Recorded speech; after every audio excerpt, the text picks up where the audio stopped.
This is the early edition, a curated weekday guide to major news and developments over the past 24 hours. Curated by Lizzie Jennings and read by an automated voice.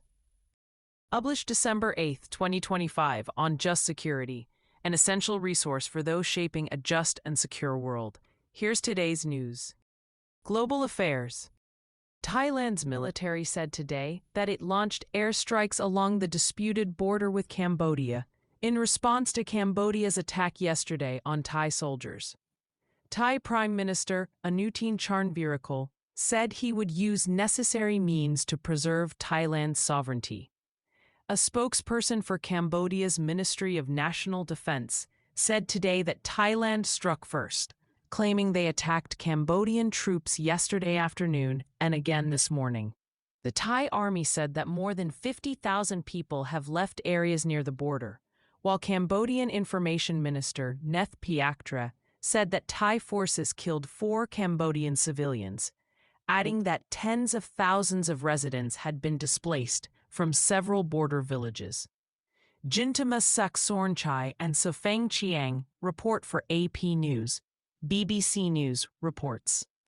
The United Nations today announced that it will halve the amount of money it requests from donor countries in 2026 to help people affected by war and natural disasters. It's the cuts to aid budgets ultimately that are forcing us into these tough, brutal choices that we're having to make.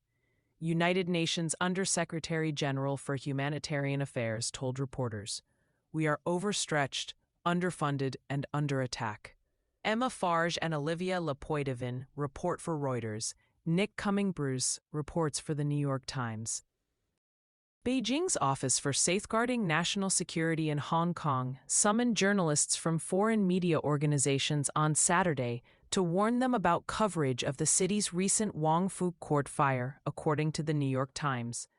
The officials told journalists that they would face consequences if they were deemed to have violated the national security law, with one saying, "Do not say you have not been warned." In recent days, the office issued statements warning anti-China forces not to exploit the Wong Fu Court fire to undermine social stability, The New York Times reports. Nigeria's government has secured the release of around 100 school children who were abducted last month in Niger State, a local broadcaster reported yesterday, and Niger State's police chief confirmed today. Medina Maishanu and Basilio Rukongo report for BBC News.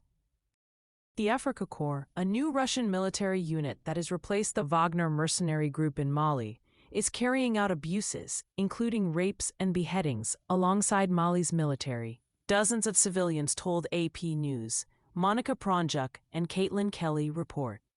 Russia-Ukraine war, international response. International Criminal Court arrest warrants for Putin and 5 other Russians accused of war crimes in Ukraine will stay in place even if a blanket amnesty is approved in the U.S.-led peace talks, ICC prosecutors said on Friday. The prosecutors said that a UN Security Council resolution would be required to suspend the court-issued warrants, adding, apart from the bracket we mentioned in respect of the Security Council route, we are obligated to observe our statute, which does not give weight to some of those political arrangements. Anthony Deutsch reports for Reuters. U.S. envoys Steve Witkoff and Jared Kushner held productive talks with Ukrainian National Security Advisor Rustem Umerov and Ukrainian Chief of the General Staff of the Armed Forces Andriy Hanatov on Friday, according to U.S. officials. A White House official said that progress was made, but did not provide any further details. The participants are said to have discussed the developments arising from Witkoff's meeting with Russian President Vladimir Putin earlier last week. Steve Holland, Kumaira Pomik, and Andrea Shalal report for Reuters. Russia unleashed more than 650 drones and 51 missiles on towns and cities across Ukraine in an overnight assault on Friday, according to Ukrainian officials. On Saturday evening, Ukrainian President Volodymyr Zelensky said that he had just had a long and substantive phone call with Witkoff and Kushner, during which they agreed on the next steps and formats for talks with the United States. One source told Axios that the territory discussion was difficult, with another source adding that the United States is trying to develop new ideas to bridge the issue.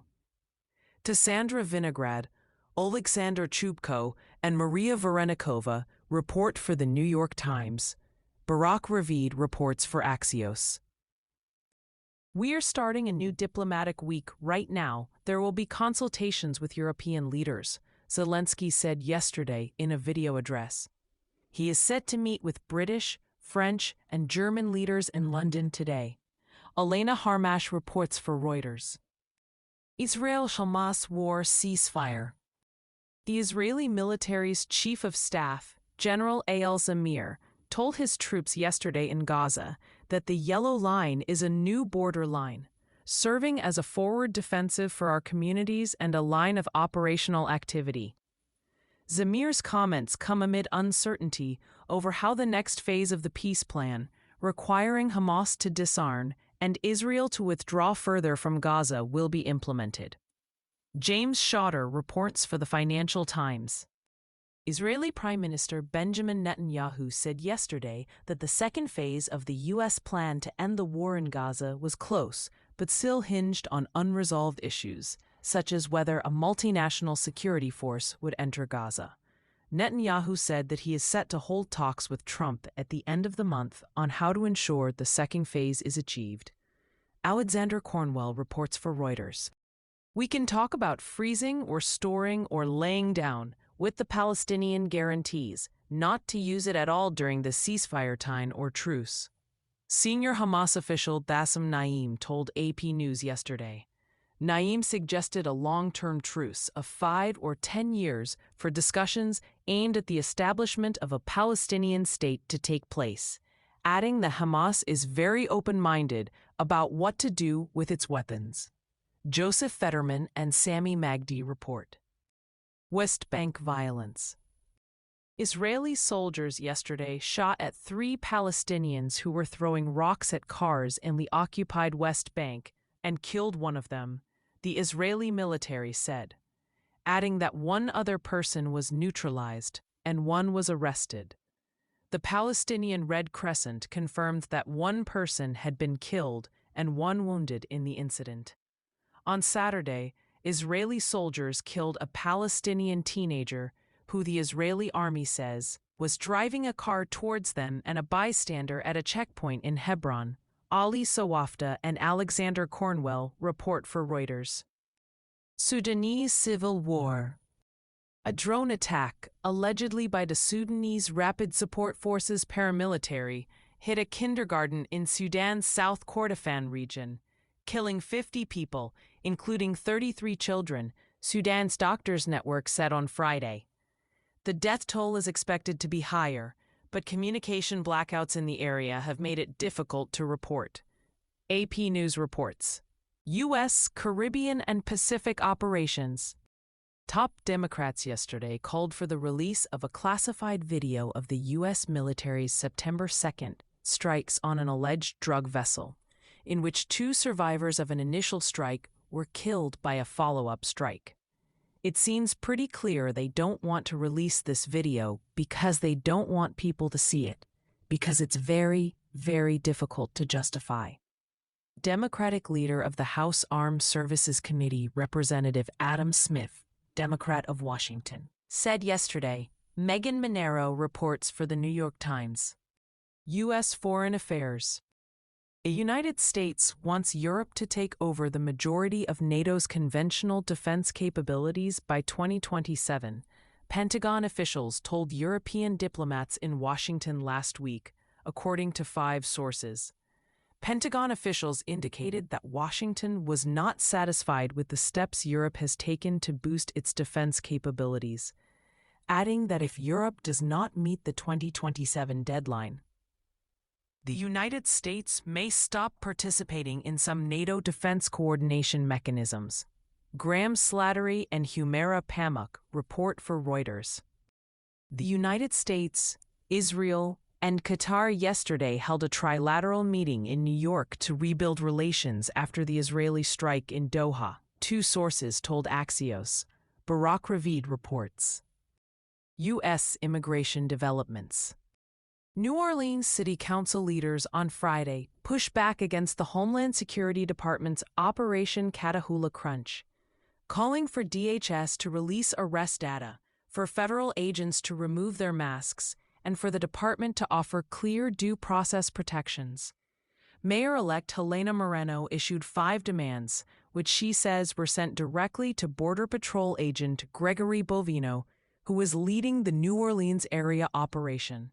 Chelsea Brasted reports for Axios. While immigration authorities have insisted the sweeps in New Orleans are targeted at criminal illegal aliens, law enforcement records shared with AP News detail criminal histories for less than a third of the 38 people arrested in the first 2 days of the operation. The records also show that state and federal authorities are closely tracking online criticism on the immigration crackdown, monitoring message boards for threats to agents, and compiling data on public sentiment surrounding the arrests. Jim Mustian and Jack Brooke report. A federal judge on Friday ordered the Trump administration to return Faustino Pablo, a man it deported to Guatemala, in violation of an immigration court's finding that he was likely to face torture there. Kyle Cheney reports for Politico. The Trump administration yesterday deported around 50 Iranian citizens on a chartered plane, making stops in Egypt and then Kuwait, where the Iranians would transfer onto a different flight to Tehran, according to 2 Iranian officials.